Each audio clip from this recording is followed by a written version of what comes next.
So what's up, people? This is Robert Bassano.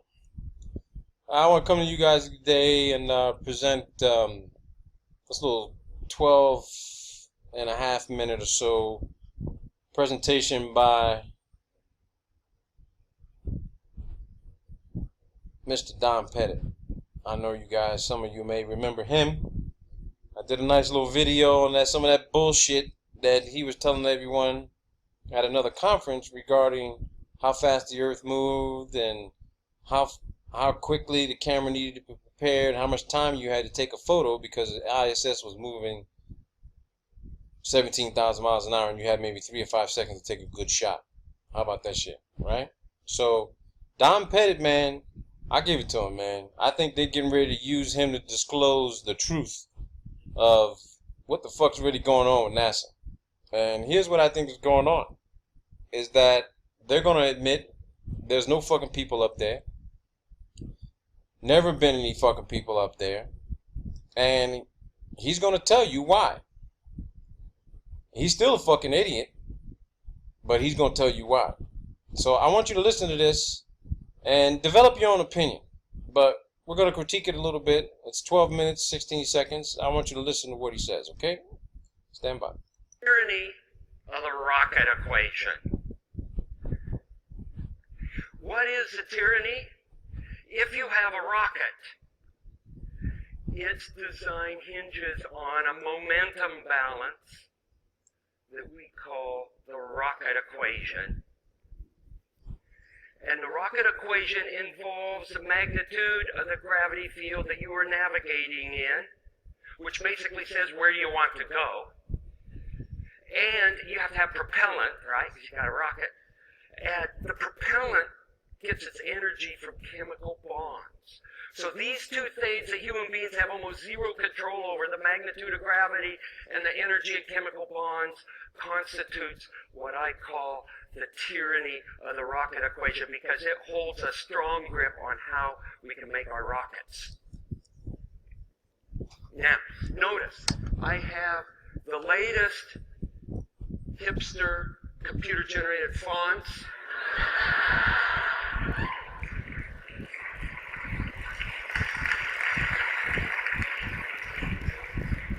These fonts are crafted so skillfully on the computer, they mimic handwritten slides. Okay, so you have a rocket. You can see my little picture of a rocket. There's two things that are really, really important about the rocket. One, the rocket velocity. This is how fast your rocket is going to go. And then the exhaust velocity. That's how fast your propellant is going to squirt out the nozzle. And these two things, these two velocities, are inputs into this rocket equation, which is a momentum balance. And you turn the crank, and out from the rocket equation comes the mass percent of your rocket that has to be propellant. You can't deviate from that or your rocket won't get to where it's supposed to go. So what we're going to do is we're going to independently look at the rocket velocity, then we're going to independently look at the exhaust velocity. We'll plug them into the rocket equation and calculate what the mass percent of your rocket has to be. So where do you want to go? Well, we're going to start on Earth, so you are here, right? And I think we are all here, except for a few of the presenters that presented earlier today. They're already in space. But we are here. And you want to go someplace out there. Well, where is out there? There's orbit, there's the moon, there's Mars, there are places between the Earth and the moon. We call it the Earth-Moon space. And there's Lagrange points. There can be asteroids. There can be geostationary orbit. So pick where you want to go. Do your physics for navigating in that gravity field, and out comes your rocket velocity that you have to obtain or you won't get there. And I put some of those on there. To go from Earth to Earth orbit takes 8 kilometers per second. That's around 17,500 miles an hour. So you really got to go fast. Now, to get to moon takes 14. to get to Mars takes 16. So just think about this. Going from Earth surface to Earth orbit takes half, sometimes more than half of the velocity required to go anywhere else you may want to go. So perhaps the giant leap for mankind was not the first step on the moon, but going from the surface of Earth into Earth orbit. Now I want you guys to understand what he just said. He said the constant velocity to reach Earth orbit is 8 kilometers a second. All right. Near asteroid 12 kilometers a second. The moon 14 kilometers a second. Okay. 14 kilometers a second. That's nearly 1/4. Okay. Further. You have to be traveling almost twice as fast to get to the moon, which NASA claims is 258 fucking thousand miles from the surface of the Earth. 258,000 miles, not feet. 258,000 miles. Now, for those who've heard my previous video about where the sun and moon may be, I'm not saying it's definitely there, but based on surface temperatures and other scientific observations and laser range finding that's been conducted by the European Space Observatory, let's go with these numbers. 14 kilometers a second. Now think about how much propellant you would need to get to that fucking velocity. Now, there are going to be people out there who you think you're a rocket engineer, rocket scientist, whatever your specialty or education may be. I'm neither. But I can tell you this here right now. If you're going to tell me that the Saturn V rockets that were used for the moon had enough propellant in them to get to 14 kilometers a second, because they went around in a few orbits to slingshot away from to break the Earth's gravitational pull, and they somehow accelerated to 14 kilometers a second, I'm going to say, prove it. Prove to me in documentation. Show me the mathematics on how many orbits that needed to take place to get the Saturn V rocket to accelerate to 14 kilometers a second to get to the moon. And then get back. And then fucking get back. Right? Because I'm going to tell you here right now, there ain't no fucking way they could get to 14 kilometers a second and get out 258,000 miles and then suddenly all the fucking second lose their fucking momentum and slow the fuck down so they can land on the fucking moon. Because the moon ain't fucking 258,000 miles. It's 528,000 fucking feet from the surface of the Earth. So let's stick with the 8 kilometers a second, which we know is attainable. There ain't no fucking way anybody gonna ever get to Mars traveling twice the fucking speed, because chemical rockets, propellant, can't function in the environment they claim is microgravity or the vacuum of fucking space. And that's where Mars is supposed to be, right? In the free space vacuum, out there in this superfluid helium, no viscosity, doing the same thing the fucking sun, moon, and Earth is supposed to be doing. Just dancing around, doing its thing. Which means that there's a possibility fucking Mars is not as far as they say it is. Okay? So, looking at these numbers is what he's talking about here. And based on this rocket science, listen to what else he has to say. Because I don't need to debunk him. He fucking debunks himself. Now, let's look at our choice for propellants. And this defines the exhaust velocity because the energy in the propellant comes from the chemical bonds and it goes squirting out the nozzle, so you got the velocity. And I've chosen a class of around 4 different kinds of propellants, ranging from solid rocket to kerosene, oxygen, hypergols. If you oxidize, you mix them together, they spontaneously combust.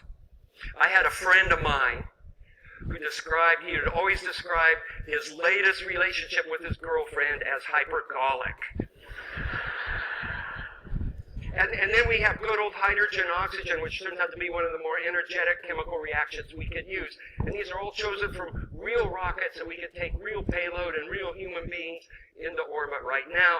And there's the exhaust velocities. Read it in weak, because that's all you can get right now from chemistry. So let's take those now. Let's go from the surface of Earth into low Earth orbit, 8 kilometers per second.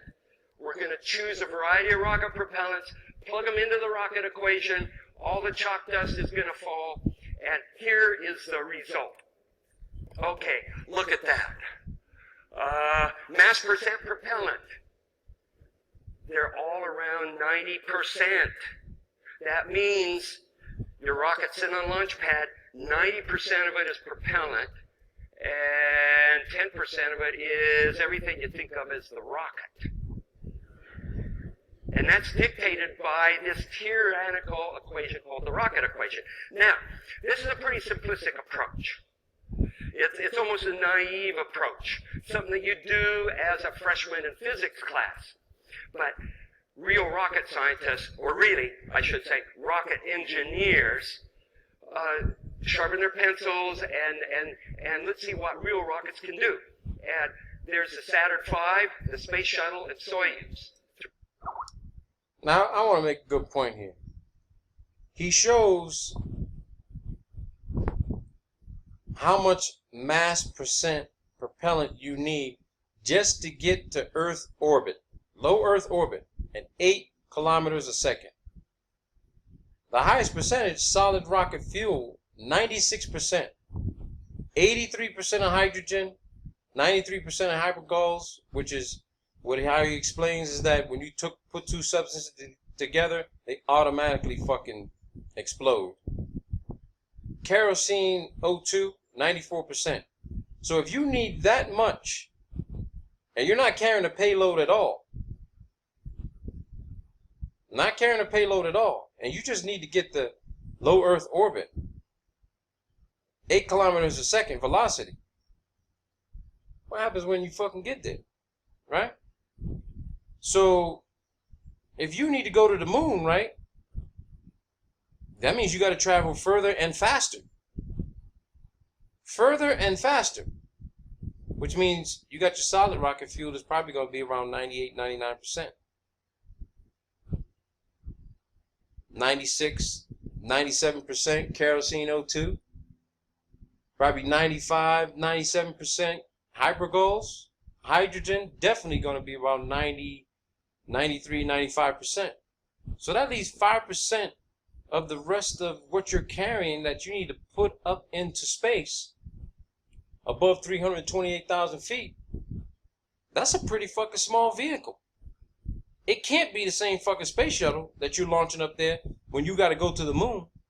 Oh, that's right. The space shuttle never went to the moon. Let's just say the Saturn V rocket. The Saturn V rocket, they're saying 85% just to go to the moon. Because what were they inside of? They were inside this little capsule, jammed up in there just like they were in the Soyuz. So it had to be a light vehicle. It had to be a smaller vehicle just to get to the moon. So the further you want to go and the faster you want to go, remember that. The further you want to go in the space and the faster you need to go to get up there, the lighter the fucking payload. You can't get up there with a heavy payload. So what does that tell us? That means the Hubble was fucking 27,500 goddamn fucking pounds. 43 fucking feet tall. With a full fucking crew of 7 people. And it's supposed to be at 345 miles above the surface of the Earth. So if you're mathematically inclined and you crunch some of these numbers together, ask yourself, how much fuel was needed to get the 300, at least 250 miles or 300 miles? You're carrying a 27,000 pound fucking space telescope with a full crew and all of the gear you need to get up there. You factor all that in. The shuttle, you're way above 98%. There's no fucking way that shuttle could have gotten to the altitude it needed to get to launch the fucking Hubble. The Hubble is not there. I said this in several videos. The Hubble is not in fucking space. You motherfuckers who got telescopes saying, oh yeah, I seen the Hubble from fucking, on the ground. I saw it with my own eyes. You didn't see shit with your own eyes. What you saw was looking in a telescope, which is not your own motherfucking eyes. Your eyes being aided by something that gives you the fucking artificial magnification to determine what they want you to see. You didn't take your eye away from that telescope and look up at the sky and says, oh yeah, that is the Hubble telescope. You didn't see the fucking Hubble. Period. You can't prove that's what you saw. Somebody told you that's the fucking Hubble. Let's go on. Keep trying to tell you people this shit. It's not what you know, it's what you can prove. You motherfuckers ain't got no fucking proofs. Here's your proof. Reworking real rockets, notice 85 to 90% propellant for real rockets. That means 15 to 10% of everything else is the rocket. And part of that has to be the payload, which adds meaning to your mission. And so the payload that you could take in a rocket is around 2%. So 2% of everything you see on the rocket ends up being a freight that you can deliver FOB to orbit. Now, let's look at the implications to design. I mean, engineers have to design these things. And I've taken a couple classes of vehicles we're all used to. Let's look at surface vehicles. Okay, and I've taken the Queen Mary, my pickup truck, and a locomotive. And these things are all less than 10% propellant. They can have high payload capability. 16% of the mass of these things can be payload. And they're made out of billets of steel. And they're robust. Now, let's look at aviation. Airplanes. 30 to 40% propellant. Up to 40% payload capability. These are truly lightweight structures made out of aluminum, made out of epoxy graphite composite, sometimes titanium. You got to roll your engineering nickels around when you get to airplanes, and you just can't wantonly drill a hole through some part of the structure because you want to bolt on a new bracket or something like that. You got to do your engineering when you get into something that's 30 to 40% propellant. Now, look at rockets. They're not even in that category. 85% propellant, 2% payload. Rockets are on the edge of our engineering ability to even make and also pay for. And I put another category of devices. They're called explosive devices. And there's a Molotov cocktail. And so rockets are closer to explosive devices than they are any other kind of vehicle that we're used to traveling in. And if the energy involved in using a rocket gets released in any other way that it was designed, its result is similar to that of an explosive device. So now, we know where we're going, we've got our rocket built. So, based on what he's saying is that this shit's got to be perfect. When that rocket fires off, if the calculations ain't right, it's going to perform like an explosive. Not a controlled explosive, moving in a vertical linear fashion. A Molotov cocktail type of explosive. A fucking hand grenade. A Claymore fucking mine. That type of explosive. So when we think about this, you really think they'd be putting fucking people at risk? Putting them on the fucking space shuttle?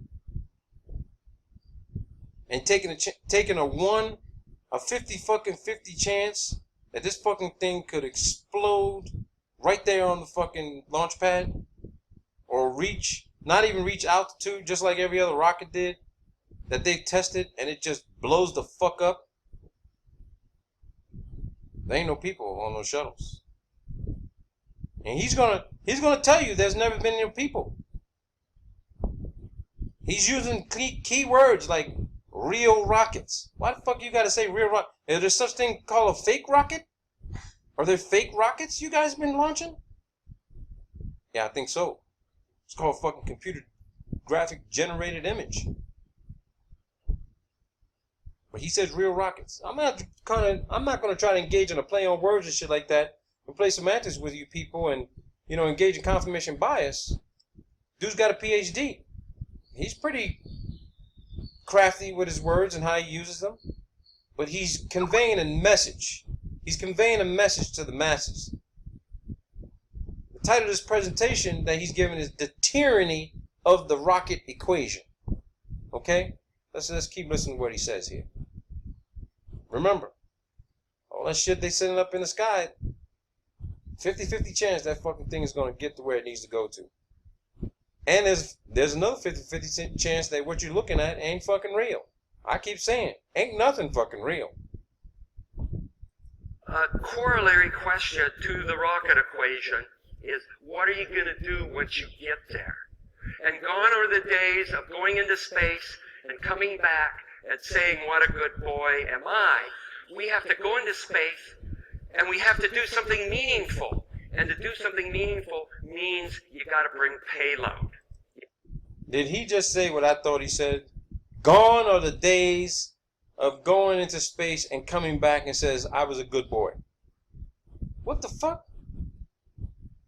Is he trying to insinuate that the guys who went up there and came back, Armstrong, Buzz Aldrin, all these guys, the first guys that claimed to go into space, went up there, came back, stood in front of the camera and lied their asses off to say, yeah, I said what they wanted me to say, I did what they wanted me to do, okay, the lie has been propagated, leave me the fuck alone, I don't know what else you want me to do.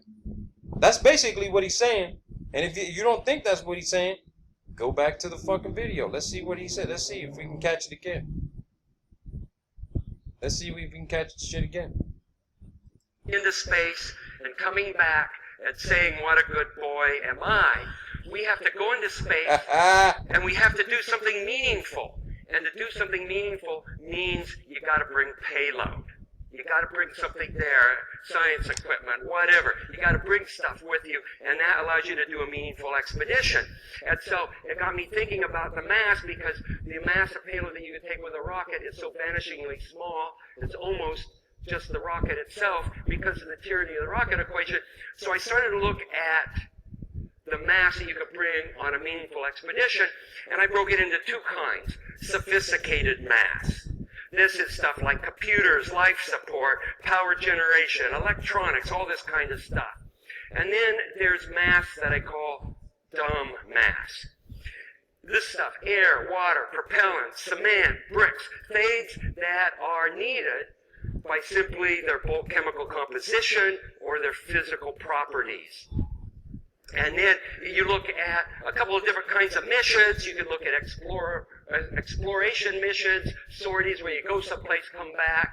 Or you can look at building an outpost where you cumulatively build new capability with time. And what you'll find is that it requires orders of magnitude, factors of 10 more dumb mass than sophisticated mass. So this might have some implications with the rocket equation. Now, when I was thinking about where to put the crew in this category, I wasn't quite sure which category the crew might go in. So this brings me to my final slide. The tyranny of the rocket equation. It involves the magnitude of gravity and the energy and chemical bonds which hold this tyrannical grip on our ability to even make rockets. And it's very difficult to even leave Earth, and it's particularly so to leave Earth with significant payload. If the magnitude of Earth's gravity were slightly larger, you could reach a point where we couldn't even get off the planet using rockets. So, if the magnitude of the Earth were a little bit larger, we wouldn't be able to even get off the planet. We wouldn't be able to get off the fucking flat plane surface if the Earth was a little bit larger. Now, that brings me to my main point. The International Ellipsoid Reference System, WGS, World Geodetic System of 1984, has confirmed and verified in their own reports and research that the Earth is getting larger. It is flattening, meaning that there's more landmass being created somewhere. Who? I don't fucking know where. I know a few islands just popped up out of the fucking ocean, you know, somewhere in Japan. We don't know what other landmasses are out there. But the Earth is undergoing continual flattening, and it potentially could be bigger than what they say it is. Matter of fact, it could be the size that he's saying, that if it was a little bit larger than what NASA claim it is, which is 25,000 miles in circumference from the equator, which is fucking factually not. I did the mathematics on that. It's 10 times that fucking size. And we take what he just said, that if the Earth's mass was a little bit bigger, we wouldn't be able to get off the planet. We gotta now start thinking, wait a minute. Are these fucking launches real? Are these guys really fucking going into space? Or they're just flying like every fucking bird and airplane we've seen take off, and we've been inside to go from New York to LA or LA to New York and land safely, carrying sizable amount of mass but a light structure. But when you have 95 to 96% of your mass as a fucking propulsion, combustible propulsion propellant, then you're talking about a fucking bomb. You're talking about a flying fucking bomb. The space shuttle ain't getting in fucking space. I think that's what he's saying. But if I'm wrong, it's not what you know, it's what you can prove, right? Prove to me the fucking space shuttle has really gone out there. Really fucking gone out there. Maybe it has.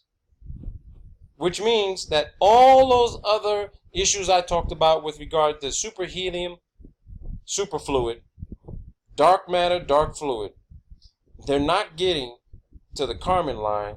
They're getting to another level where all that shit exists. And that's why they need 95, 96% to carry these heavy fucking, 27,000, anywhere between 10 to 20,000, 30,000 pound fucking payloads up in the low Earth orbit, floating around in this non-viscosity fluid environment. Nothing's getting off the planet. And when we say off the planet, we mean way the fuck out there, beyond the exosphere. That's what he's saying. That's what I think he's saying. But I'm open to comments to what anybody else has to say to speak contrary to what I just said.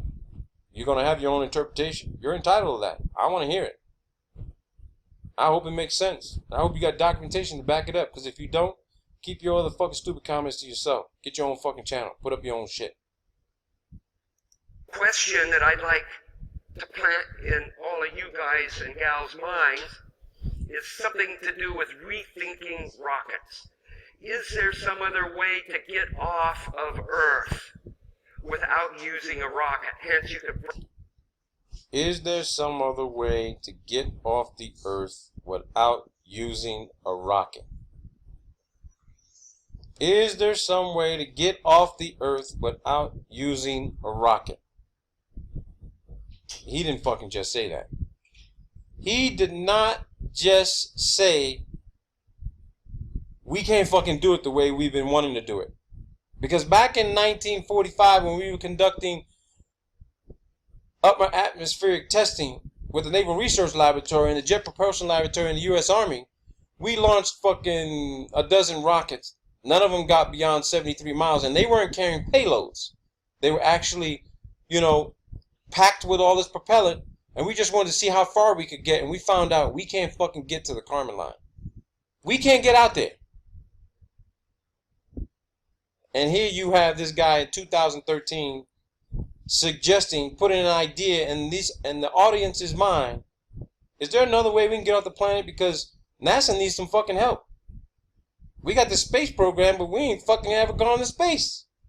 That's why we had to lower the fucking definition of space and altitude from 328,000 to 262,000. That's DOD standard. God damn, man. Break the tyranny of the rocket equation, or if we're not clever enough to think of an answer, and we have to use rockets, could we minimize the tyranny simply by we don't bring our dumb mass? Thank you.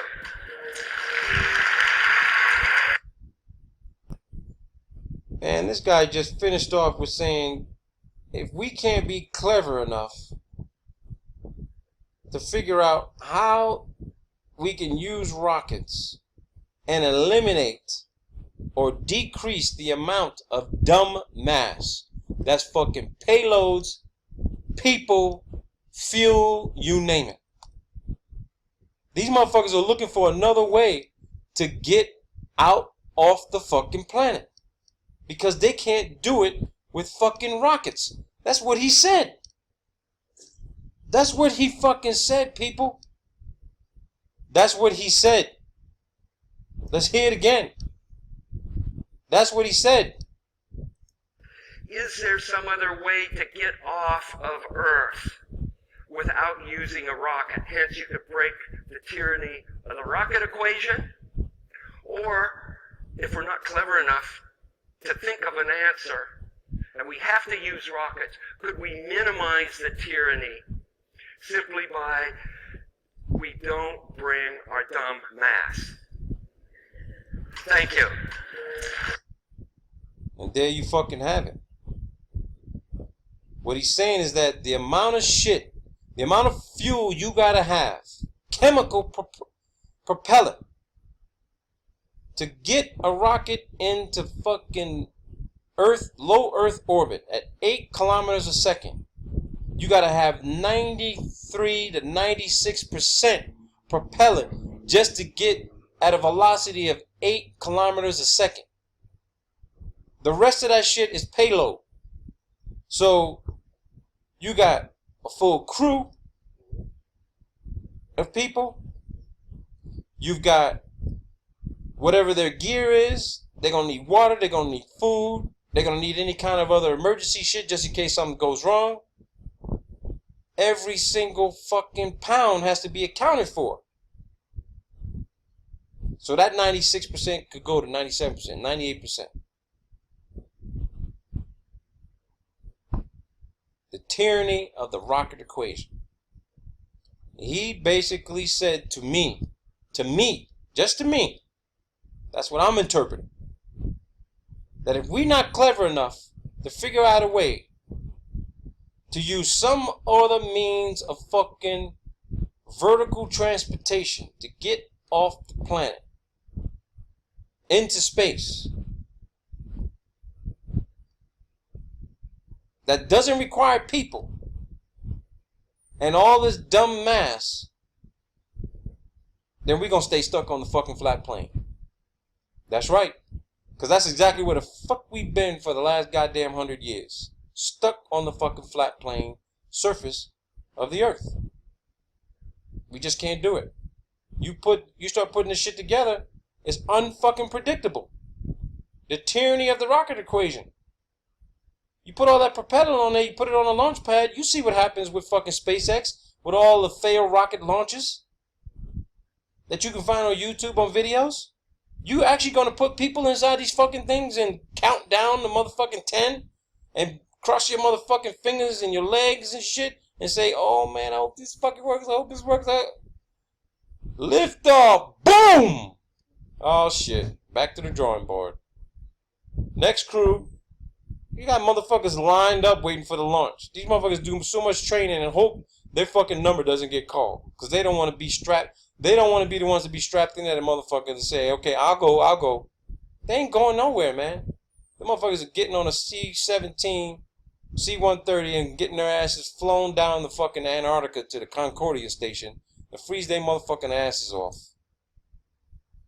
Until the lights and cameras are fucking turned off and they can go into hiding and laugh their asses off and do some sort of green screen shit to say, hey, you know, yeah, being in space is fantastic.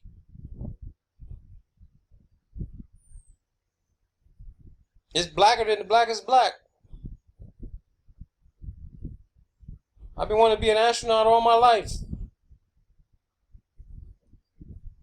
Man, it's fucking incredible, man. This is crazy. Decide for yourself, people. I look forward to your comments.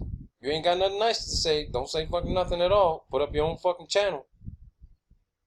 I'm dead serious. It's not what you know, it's what you can prove.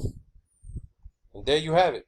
Mr. Dumbass lying motherfucking Don Pettit just potentially admitted rockets don't work. The ISS, there ain't no fucking way it could be up there. There is no fucking way the ISS can be where it's at. No way. It can't be doing what it's doing, dropping and rising in altitude 1 to 2 to 3 miles, sometimes fucking 5, 8, 10 miles. When you drop from 245 miles where you're supposed to be to 190 miles, man. Alright? That shit's fucking crazy. That's almost 15 fucking miles, man. That's almost 15 miles of fucking ISS dropped in altitude to take a photo of the Antarctic coastline, which I put up the video on that shit. 1,100 miles away from the Antarctic coastline at 190 miles. And then all of a sudden it got back up to 245, 100 yards long, 50 yards wide. That's how big that motherfucker is. Yeah, okay. Let me see the 747 that took that fucking photo. I guarantee you it's probably Sophia. Guarantee it. Man, some of you people, look, I can't say keep waking up. You motherfuckers been taking the red pill too fucking much, man. You need to take the blue pill. Or get some fucking fresh weed or some mushrooms or some shit. Or just stop taking that shit all together. And drink a 6-pack of motherfucking reality. I'm out. Peace out. Take care.